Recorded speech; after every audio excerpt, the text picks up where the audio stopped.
Peace be with you. Dear friends, welcome to Living Flame Podcast website and Facebook group. Gospel Reflections for Thursday in the 20th week in the Ordinary Time. Today we celebrate the feast of Saint Bartholomew. He is called also by another name is Nathanael. Now we have this gospel passage taken from John chapter 1 verses 45 to 51. After Jesus had called Philip to be a disciple, Philip found Nathanael and said to him, "We have found him about whom Moses in the law and also the prophets wrote, Jesus, son of Joseph from Nazareth." Well, to this Nathanael said to him, "Can anything good come out of Nazareth?" Philip said to him, "Come and see." So Nathanael came, and Jesus could see into his heart. "Here," said Jesus, "is a genuine Israelite, a man in whose heart there is no guile." That was a tribute that any devout Israelite would recognize. "Blessed is the man," said the psalmist, "to whom the Lord imputes no guilt, and in whose spirit there is no deceit." Psalm number 32, verse 2. "He had done no violence," said the prophet of the servant of the Lord, "and there was no deceit in his mouth."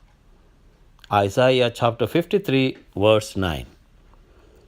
Well, anybody would be surprised. So Nathanael was surprised that Jesus gave a verdict like that on so short an acquaintance.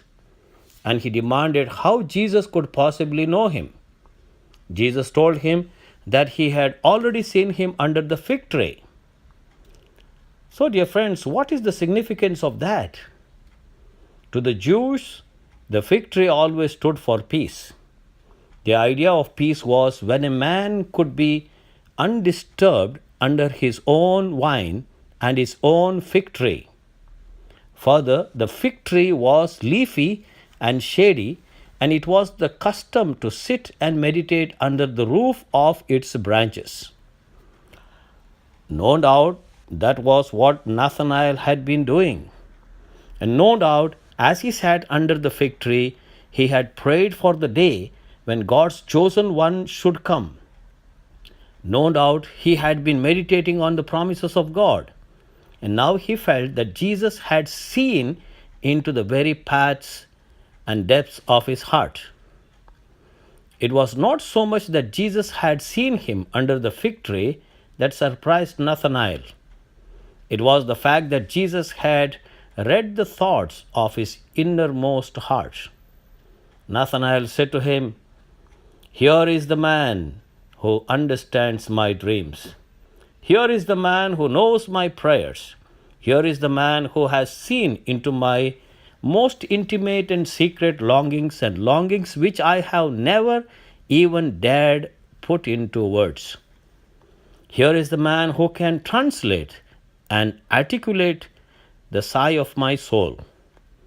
This must be God's promised anointed one and no other." It may be that Jesus smiled. It was a moment of great understanding between them. This passage presents us with a problem. Who was Nathanael? In the fourth gospel, he is one of the first group of disciples. In the other three gospels, he never appears at all. More than one explanation has been given. It has been suggested that Nathanael is not a real figure at all, but an ideal figure standing for all the true Israelites who burst the bonds of national pride and prejudice and gave themselves to Jesus Christ. On the same basis, it has been suggested that he stands either for Paul or for the beloved disciple. Paul was the great example of the Israelite who had accepted Christ. The beloved disciple was the ideal disciple. Again, the supposition that Nathanael stands for an ideal, that he is a type and not a person. If this were the only mention of Nathanael, that might be true, but Nathanael appears again in John chapter 21, verse 2, and there is no thought of him as an ideal there. He has been identified with Matthew because both Matthew and Nathanael mean the gift of God. We saw that in those days most people had two names, but then one name was Greek and the other Jewish. In this case, both Matthew and Nathanael are Jewish names. Well, to come to the specific of the person of Nathanael, there is a simpler explanation. Nathanael was brought to Jesus by Philip. Nathanael's name is never mentioned in the other three Gospels, and in the fourth Gospel, Bartholomew's name is never mentioned. Now, in the list of the disciples in Matthew chapter 10 and Mark chapter 3, Philip and Bartholomew come together as if it was natural and inevitable to connect them. Moreover, Bartholomew is really a second name. It means son of Ptolemy or Ptolemy. Bartholomew must have had another name, a first name, and it is at least possible that Bartholomew and Nathanael are the same person under different names. That certainly fits the facts. Whatever else, it is true that Nathanael stands for the Israelite whose heart was cleansed of pride and prejudice and who saw in Jesus the one who satisfied the longings of his waiting, seeking heart.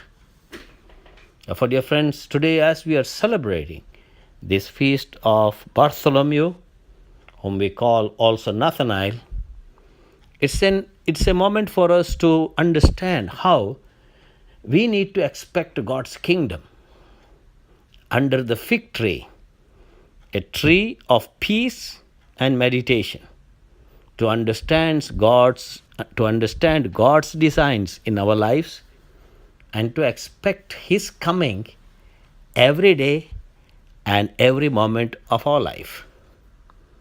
God